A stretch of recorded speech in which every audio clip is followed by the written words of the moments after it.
It's early 2022, and America is in the middle of yet another pandemic. But the deals are really good. Should you go on a cruise? Stay tuned and find out.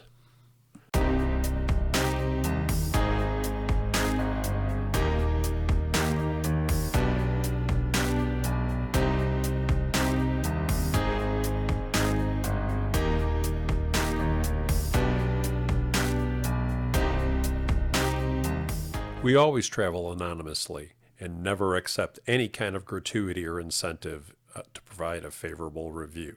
This way we can give you the good, the bad, and the ugly without any influence. It's early February in North Texas, and we just got hit with one of our annual snow and ice storms, and the entire state is closed. So what do? We go get on a cruise ship. Why not? It's not any more dangerous than going to the grocery store. At least that's the way we see it. So after our own version of planes, trains, and automobiles, we made it to Long Beach, California, and boarded the beautiful Carnival Panorama. What a beautiful ship. Once you entered the terminal, the boarding process was identical to taking any international flight, with the addition of getting a temperature scan and showing your negative COVID test. The Carnival staff was helpful and friendly, and they really kept the line moving. There was very little prodding about social distancing. When you board, they bring you right into the atrium, and of course our first stop was the beautiful atrium bar to get a well-deserved cocktail.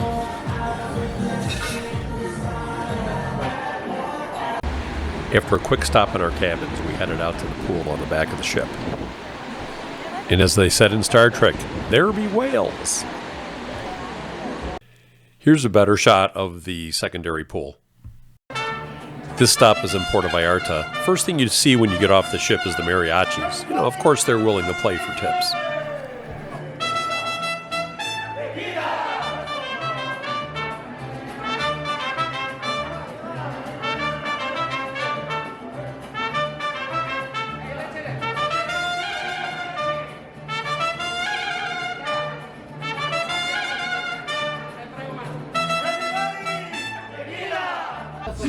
We took one of the excursions, and this crew was doing pretty good to try to entertain us and keep us busy for the hour it took to get out to the dive site.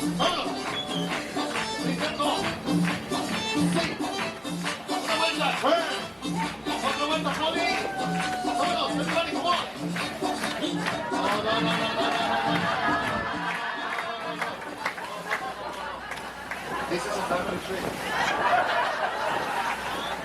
This is not a $500 tour. This is where we dropped anchor for a little bit of snorkeling.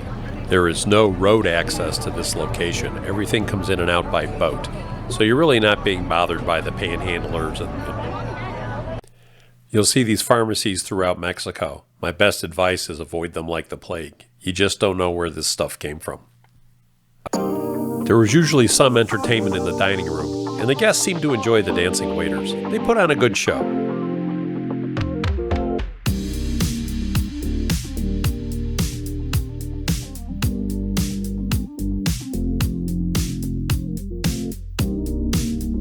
There seemed to be 2 or 3 different shows in the dining room, so depending what night you went, you might have got a different presentation. This was also pretty good, shot from the balcony vantage point.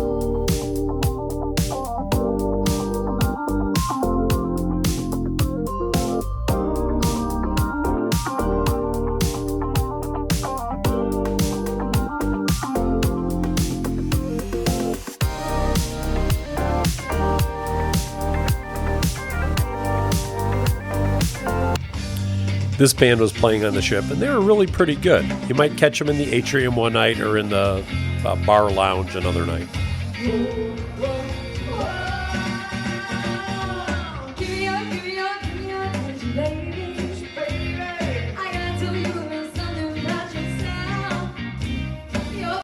The piano bar is a great place to hang out and sing along to some of your favorite songs.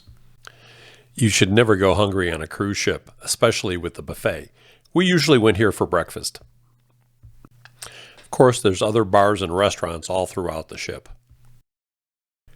The pizza place is open 24/7.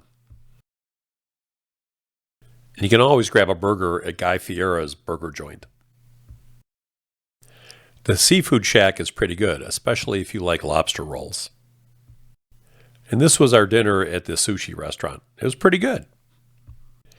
Specialty bars are a big attraction on the cruise ships, but be forewarned, they're pretty expensive.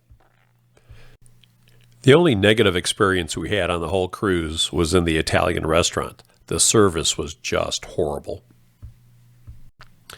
Overall, we'd have to say it was a pretty great trip. I'd give it a 9 out of 10. The only thing really that was a distraction was the travel going to and coming back from Los Angeles and dealing with the assorted Karens in the airport. If you liked our review, please remember to hit the subscribe and the like button and support our new channel.